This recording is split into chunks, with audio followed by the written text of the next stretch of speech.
Hi,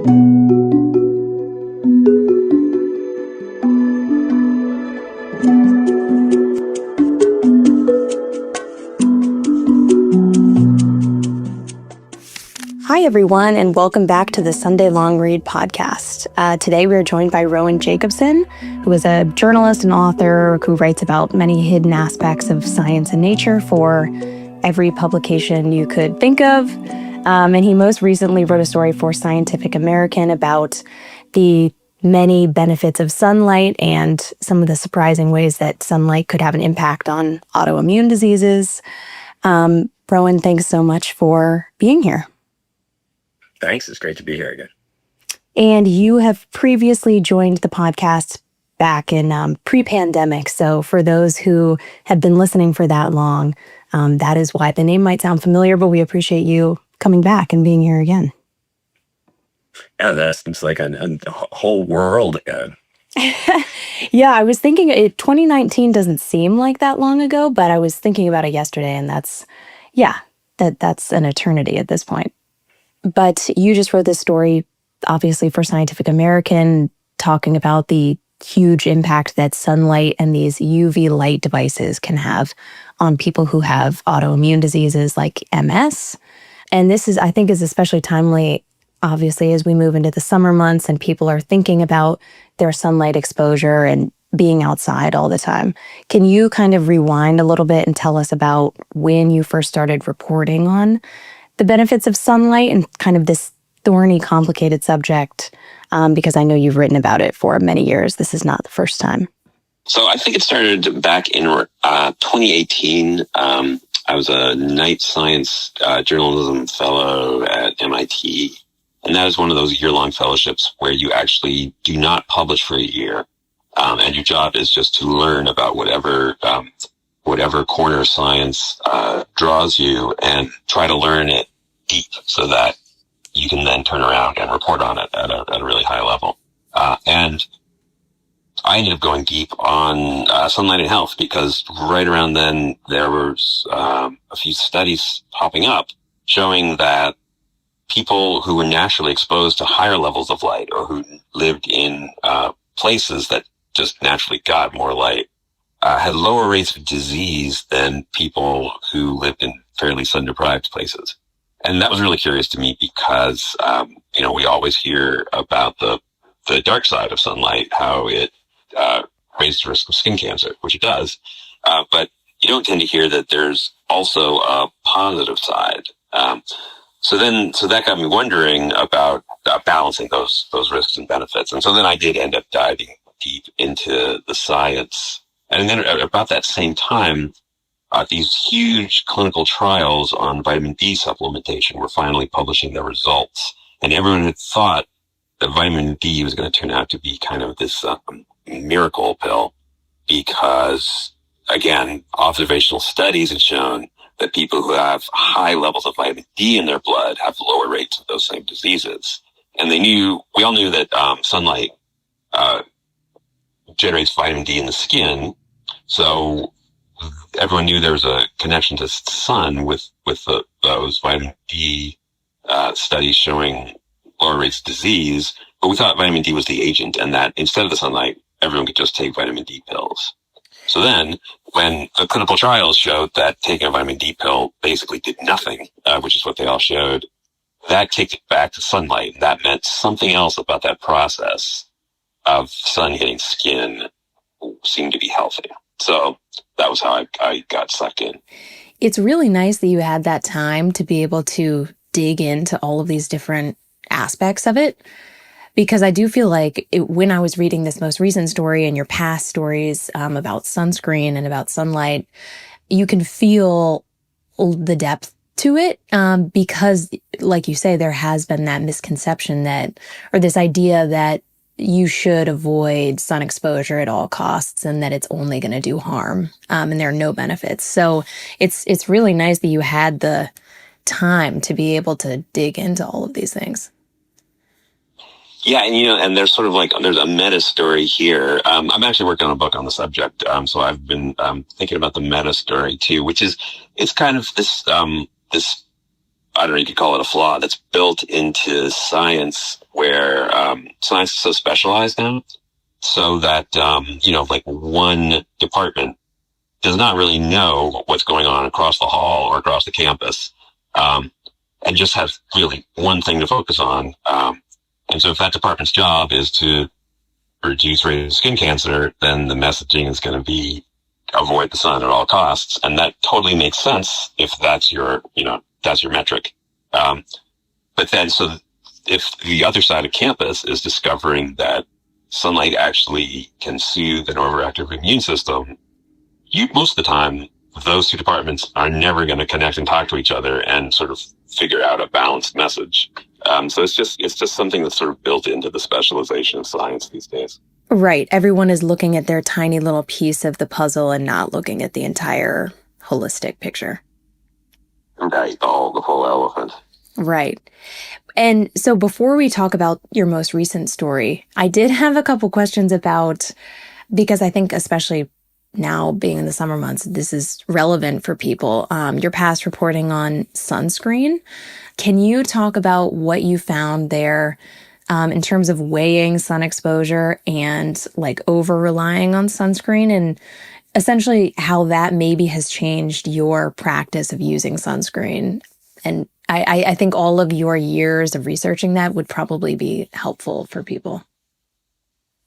Yeah, that's a fraught subject. And I don't know if you saw the Environmental Working Group just released their annual review of sunscreens, and found that only a quarter of them passed their sort of like safety standards. I did actually, because your reporting really started a wormhole for me on sunscreen research. So I was seeing that.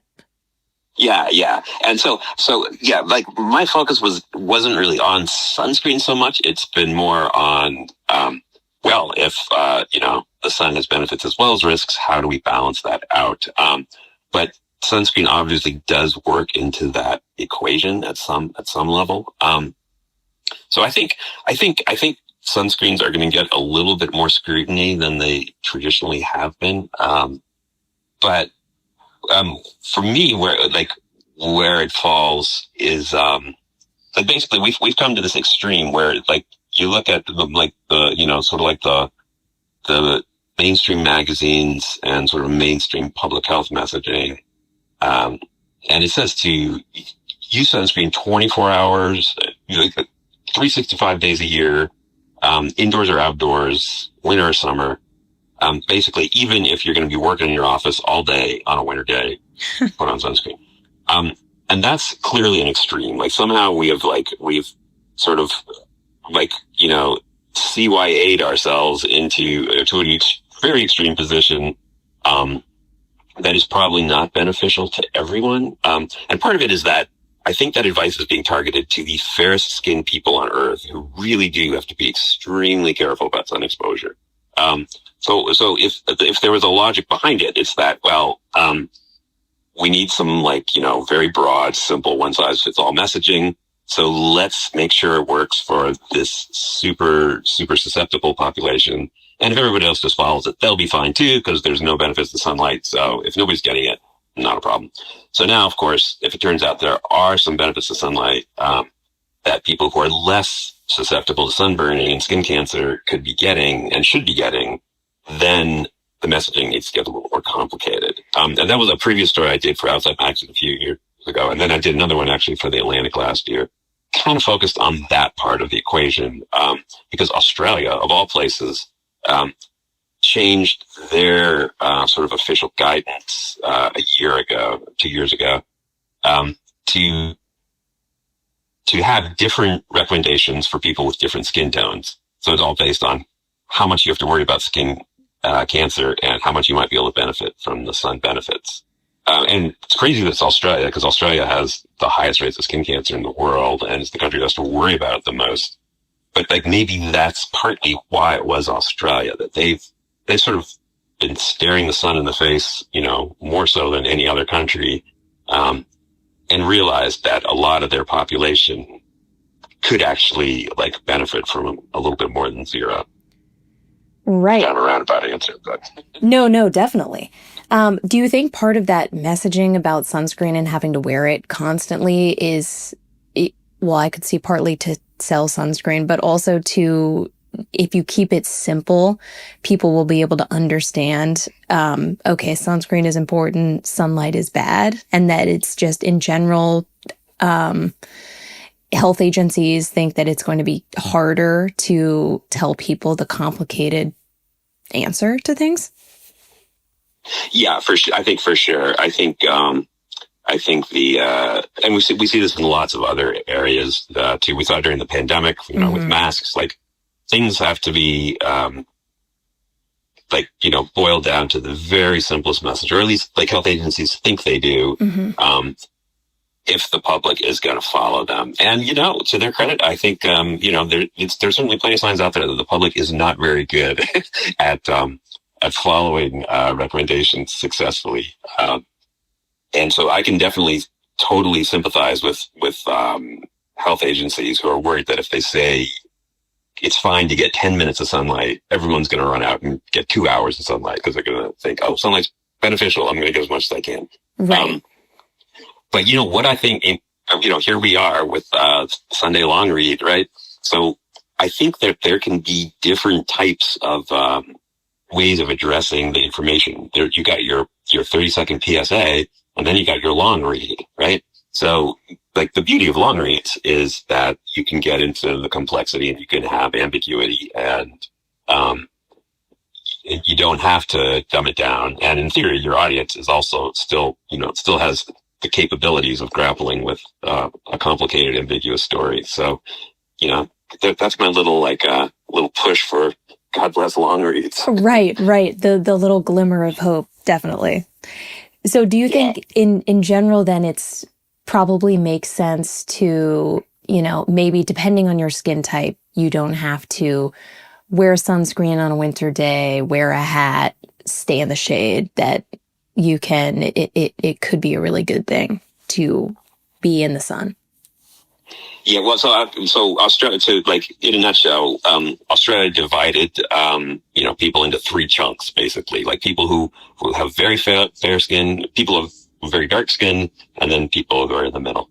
And fair skin, they're still saying basically wear sunscreen all the time, 12 months a year, you really have to be careful.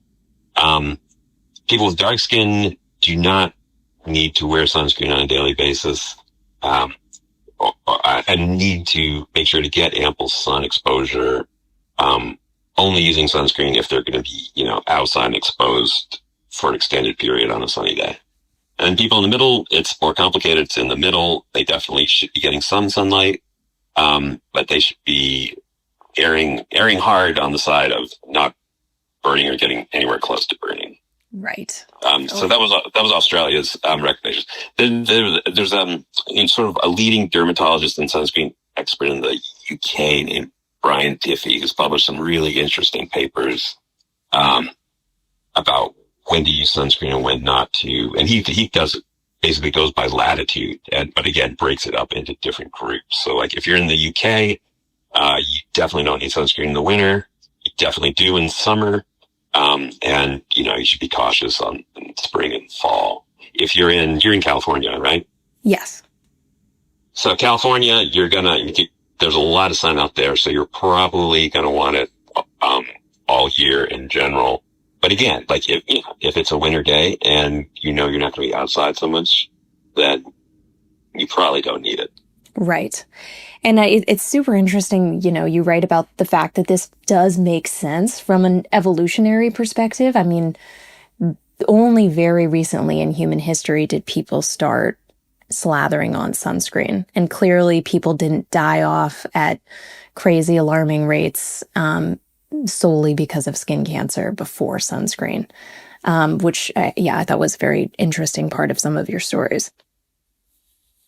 Yeah, so we're all getting way less sunscreen than our ancestors got. If you go back a few generations, most people were farmers, right? So they were out all day long. And if you go back even farther, we were all hunter gatherers, and we were running around naked under the sun for 12 hours a day. So we definitely we evolved under a high sun regime, which doesn't mean like not everything that was natural 100,000 years ago was automatically good, but like we can think plenty that aren't.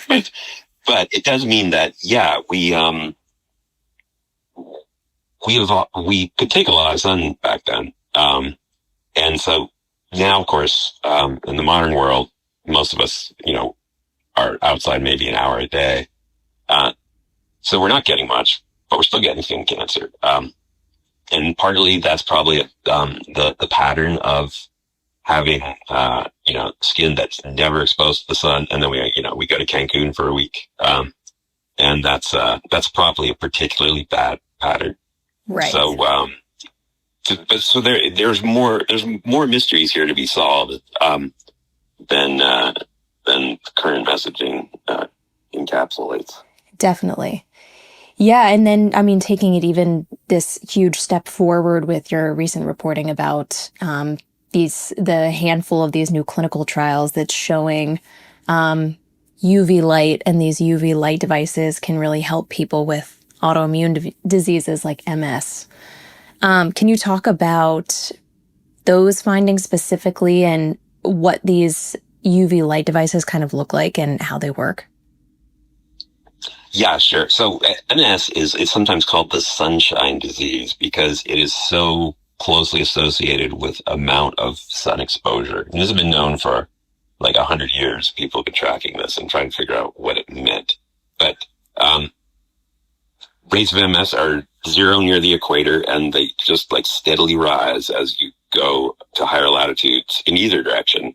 And they're very closely associated with the amount of sun exposure. So that has always been a mystery to people. Like, why do people who get more sunlight have less MS? And at the same time, psoriasis, another autoimmune disease called psoriasis, people have known for a long time that was also improved by sunlight, and they figured out that it was the ultraviolet wavelengths in sunlight in particular that improved it. So for 40, 50 years, we've been using these ultraviolet lamps to treat psoriasis. And over time, they figured out that they could use what's called a narrowband UV lamp that just shoots UV at around 311 nanometers wavelength, which is a wavelength that does not cause skin cancer, but does deliver some of these positive effects in terms of calming down the immune system. And that's been very successful with psoriasis. So that was used for a long time, but then people started noticing that sometimes people with psoriasis also have other autoimmune conditions going on systemically, not on their skin. And sometimes these UV treatments were actually improving their other conditions too. So that got everyone to realize that the UV hitting skin, it wasn't just a local effect on the skin, it was actually changing the state of the immune system systemically. And that was sort of like when people got more interested in looking at other autoimmune diseases and wondering if sunlight could or starting to figure out the mechanism by which sunlight might improve those autoimmune conditions, and also trying to figure out if they could use a UV lamp instead so that you don't have the risk of skin cancer. Because no doctor is going to tell their patient to go out and get more sunlight because it is a known carcinogen. So the UV lamp is a way of getting around that. And in terms of what it looks almost like a space heater or something, like a cabinet-sized space heater. Some of them are more like, the size of a person, and you stand in front of them if you want your full body, but some of them are only like, the size of the upper half of a person. You can put them on a table or something. And all they need to do is hit your skin for, maybe 4 minutes per side, per day. And that has a noticeable effect on the immune system. Definitely. And we actually had a specific question from one of the readers of the Sunday Long Read who was wondering if scientists have looked at the effects of sunlight or the impact of these UV light devices on lupus specifically is what they were wondering about. And if not lupus, if there are other types of autoimmune diseases that, some of these clinical trials are addressing or may address in the future. Yeah, lupus is a really interesting one because it's kind of the exception that proves the rule. Sunlight, it can actually exacerbate lupus. So even though sun's good for other autoimmune conditions, it seems to be bad for lupus. So I don't think anyone has used the UV because lupus seems to be going the other direction. And I'm no lupus expert, but I believe the etiology is quite different with lupus. It's just got a really different upstream mechanism. But other autoimmune diseases that are more similar to MS are also improved by sunlight and have shown some success with UV.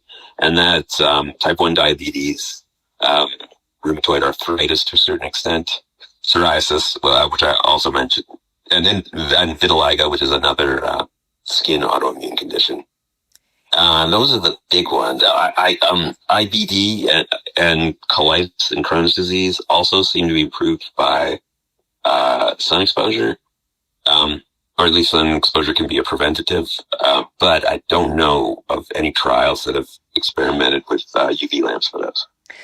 Does this mean that it would be in everyone's best interest to move to sunny places? It definitely seems like, obviously that's not feasible for people, but that it's interesting, especially those rates of MS and where they tend to fall. It seems like that could be a solution for people. Yeah, MS rates are higher in the northern half of the U.S. than they are in the southern half. They're higher in Canada than they are in the U.S. They're 6 times higher in southern Australia than in northern Australia. And of course, Australia, it's the flip of us in terms of north and south. So those. And they're worse in winter too. So that's one of the other data points that seems to sort of confirm the whole theory is that these diseases all get worse in winter as well. And mortality in general gets worse in winter. It's like winters are tough. Mm-hmm. There are some signs that it's not our natural, as a species, it's not our natural zone, even though we've obviously come up with some pretty good ways of dealing with it.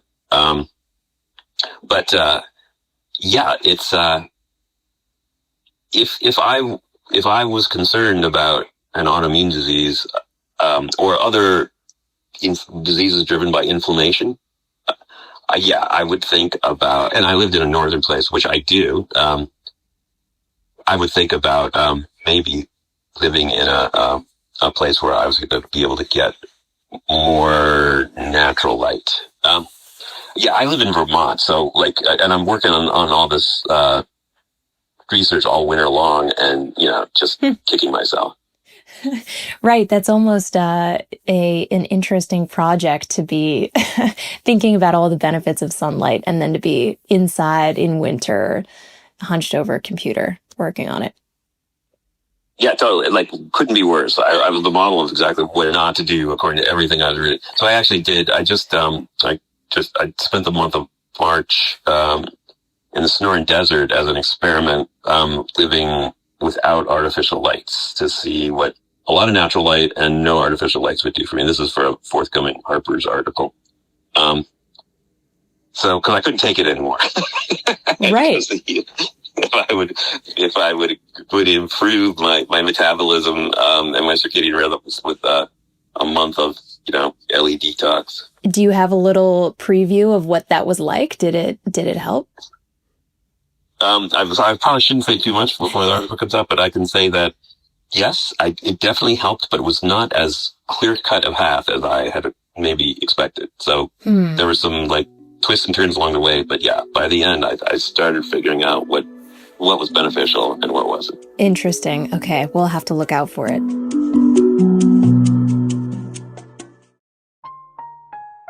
Hey everyone, Amanda here with a quick intermission. If you're liking this episode and want more behind-the-scenes stories like this one, make sure to follow the Sunday Long Read podcast on Spotify, Apple, or wherever else you get your podcasts. You can also check out our website at sundaylongread.com. There you'll find original stories, our true crime newsletter, and of course, our weekly newsletter. You can become a Sunday Long Read member for only $5 a month and get early and exclusive editions of the newsletter. And now, back to the episode.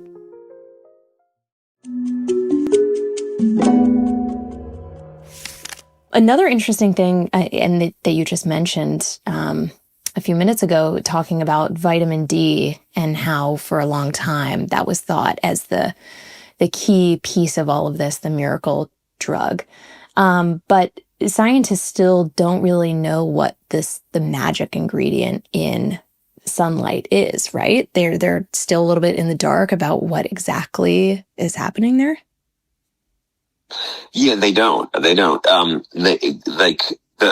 Once you open up the hood and look in, it's like incredibly complicated. What happens when sunlight hits skin, and not just skin, but a lot of the photons from different wavelengths of light actually penetrate pretty deep into the body, like beyond the skin even. So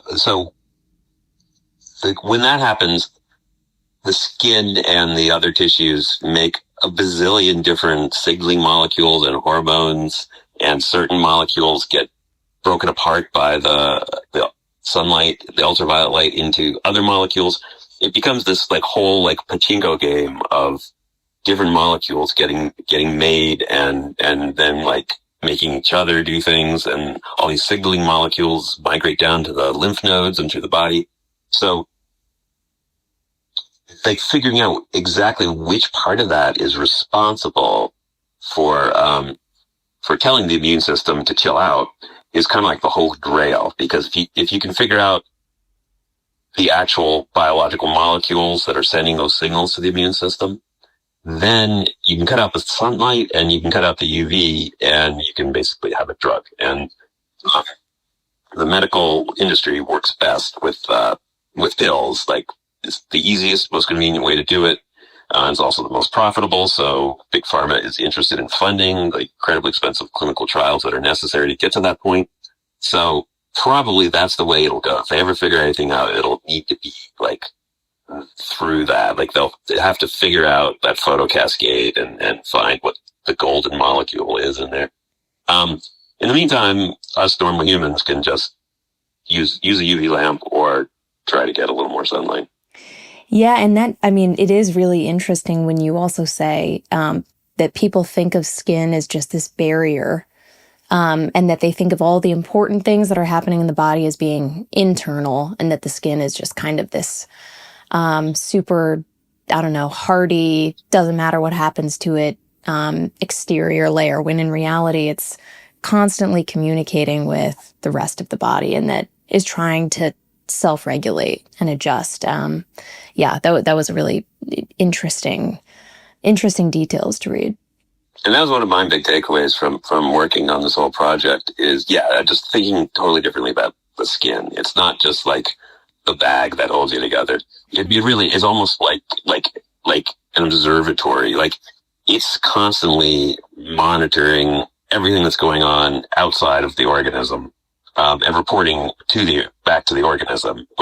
Here's what I'm seeing, here's what I'm feeling, here's what I'm sensing, and here's what you should probably do about it. And I think, we tend to think that the brain makes all of those decisions. Maybe, the nerve impulses are going from the skin to the brain, but then the brain calculates it all. But a lot of that, decision-making process actually happens directly through hormones and other signaling molecules being released by the skin into the body,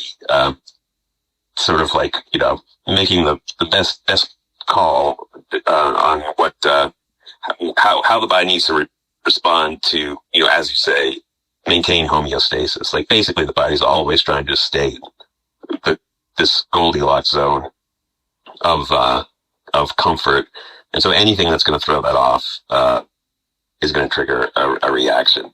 And so that's the theory on why photons of light actually calm the immune system is that they actually are a stressor. That UV hitting the skin is a slight stressor, just like high temperature or low temperature can be a stressor, or just like, garden variety microbes landing on the skin and trying to get into the body are a stress that has to be dealt with.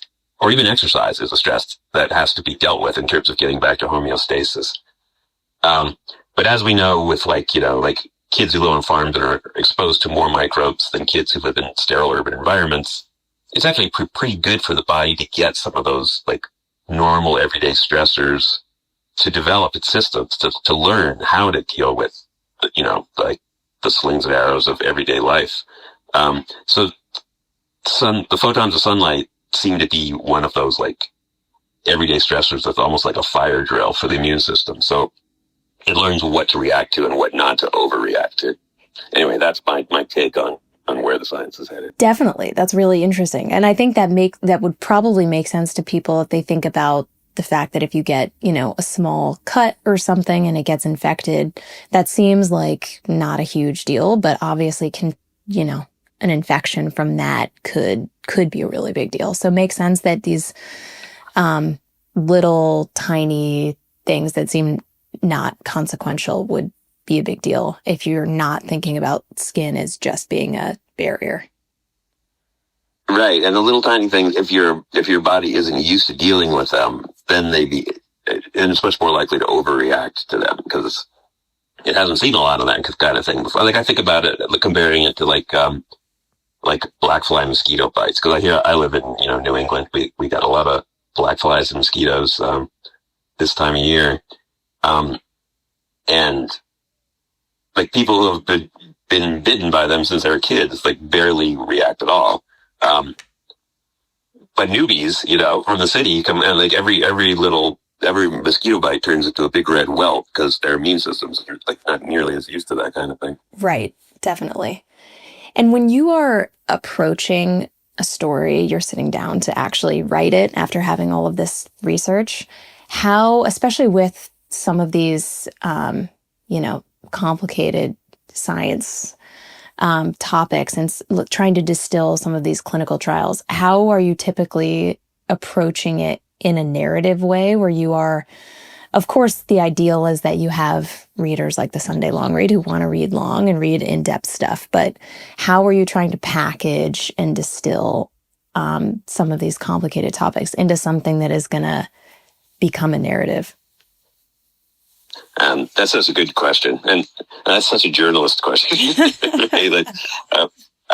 Storytelling, right? So how's it I've been thinking about that a lot in terms of science, because sometimes I do various other types of writing too, where the story is it just has a natural narrative to it. But what I've kind of decided with science writing is one of the best ways to go about it is to think about it as a mystery story, because in a sense, every scientific discovery is kind of like a little mystery. Something didn't make sense, and then you had to follow these leads, and you reach various dead ends, and then you back up and you keep going, and finally, then you finally get to the real culprit. In hopes you do. So every science story is can be told as a detective story. So what that means, the newspapers tend to tell it all wrong. They start from the end, from the big reveal, and then they've already killed the suspense, right? So then it's just and here's the scientist who figured it out. But so what I like to do is start with the scientist who doesn't know all this yet and is beginning, and you're following their journey, including the dead ends. But the hardest part is that the scientists never want to tell you about the things that didn't work, which is the most interesting part. Because they're used to writing science papers where, again, they don't talk about the stuff that didn't work. They just make it seem like a fait accompli. So I literally have to say to them, tell me about the bad days. Right. Right, definitely. And the origin point, which I think, that's such an interesting way of thinking about it, as this mystery unspooling, because that is where every scientist has started of thinking, okay, but what if we did this? This is really strange. Let's look into this. That's like human nature to be interested in that question mark. So it makes sense to have the narrative arc be flowing from there. Yeah, exactly. And there's good stuff always there. You just really have to tease it out of them. Like one of the big discoveries, sunlight also, it reduces blood pressure. It dilates your blood vessels. And the discovery of that was one of these classic mystery, situations where it starts with, in the 1950s, with this guy who was, like, trying to get, blood vessels from rabbits. He was giving them different chemicals to see what would make them dilate and contract and then relax. And he happened to leave this like vat of rabbit aortas on his windowsill, and the sun hit it. And when the sun hit it, they would dilate. And then when the clouds came by, they would contract again. And he was like, what the heck is going on? And so that was like the beginning of this long mystery where they discovered that sunlight hitting the skin releases all this nitric oxide, and nitric oxide is a powerful vasodilator. But it took them decades to get there. Yeah, so all of these very strange entry points into something. And also, you wouldn't know some of those details if you didn't ask the bizarre questions. Yeah, totally. So you got to ask bizarre questions, and you got to go down a lot of dead ends. For sure. And obviously, I mean, you've written about much, much more than just sunlight. I mean, from anyone just looking at your website even briefly would see, from the Atlantic garbage patch to the book you wrote about hunting for truffles and the dogs that hunt for truffles. And I mean, you've just written about a huge wide range of different things. Do you, whenever you're thinking about your next story or book, and it sounds like you're already working on this book project, new book project, but how do you typically know when you've hit on something that could be interesting? Yeah, so that is always, anytime you're a freelance writer, that is the big question, right? It's like, what's next? What's next? And is this the right thing?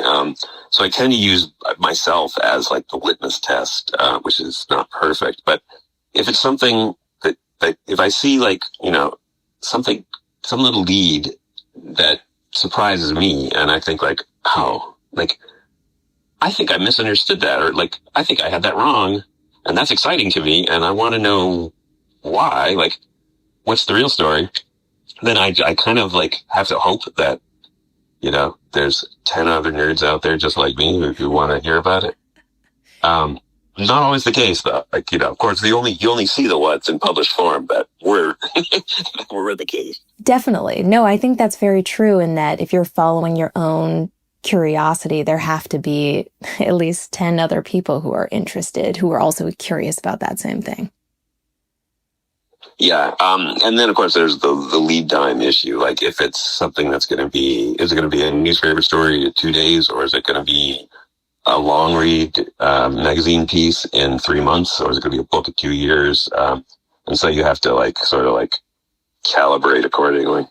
Definitely. For this new book project about sun exposure, sunlight, is that something that you kind of, after having all of these pieces of reporting over the years, something that you thought this really needs to be a longer project? How do you determine when something is not just a story, even a long form story, that it has to be a book?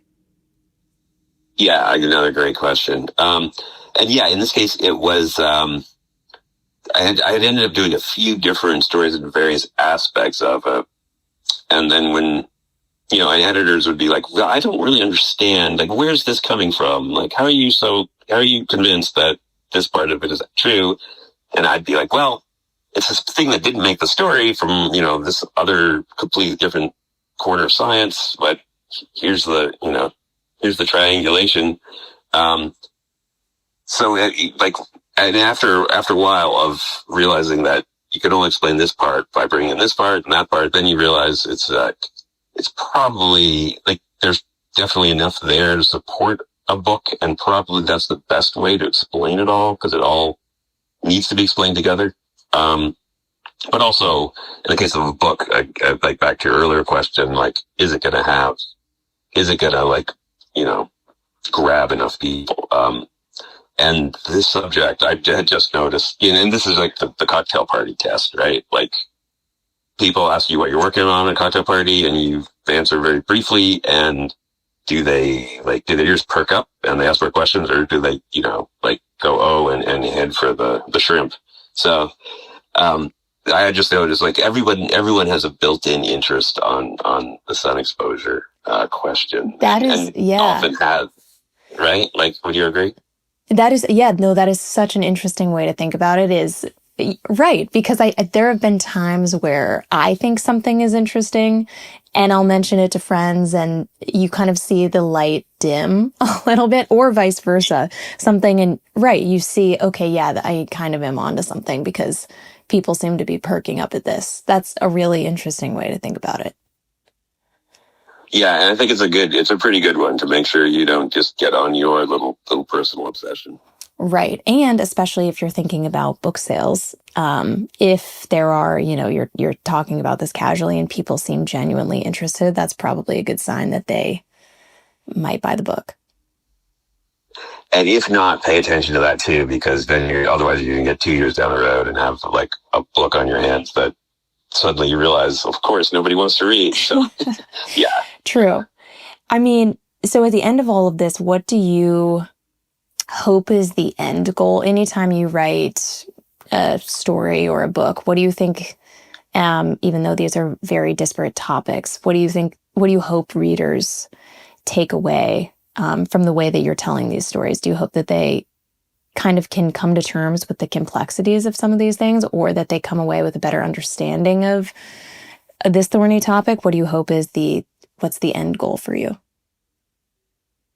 Yeah, so in this case, like, it's built out of a lot of little science studies and, basic explanations for how the body works. But my hope, and part of the reason also that I thought it would lend itself well to a book and kind of needed to be a book ultimately, is that I'm hoping that it actually builds to give people sort of a different understanding of their relationship with the sun, and will help them see the sun in a different way. Because I think, we're kind of like migrating toward being an extreme indoor species. Like, more and more of our life is mediated through devices and screens. We're kind of losing touch with the outdoor world more and more. Like, I just saw some numbers, like the average person gets like less than 30 minutes a day outside on an average day. Right. But, and like, it's not that, like, we're not totally being scared away from the sun, but certainly, like, the messaging is not encouraging anyone to be out there, like, in the light. And that's very different than where we came from 100,000 years ago. And probably we're losing a lot of the richness of the world by sort of turning away from that. And I don't think we need to. I think that there's actually, if we start to see the beneficial parts of it, it can really enrich our experience of the outside world. Yeah. Absolutely. Well, hopefully people take that into account this summer and are not afraid to leave their homes, and maybe they wear sunscreen but are not afraid to step outside. Yeah, and sunscreen, that's we should definitely mention, sunscreen is not the enemy here by any means. Like, a lot of the beneficial aspects of sunlight work fine with sunscreen. And we're fine early in the morning. Morning light seems to be really good across the board and has very little risk of skin cancer. So that's another good takeaway, is just, get outside first thing for a little while. Absolutely. Well, Rowan, thank you so much for being on the podcast, and we'll have to have you back on for the third time after your next book project comes out, and we'll keep an eye out for your story about your time being in the desert. Yeah, thanks, Amanda. This was great, as always.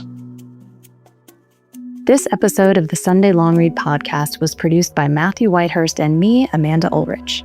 The co-founders of the Sunday Long Read newsletter are Jacob Feldman and Don Van Natta Jr.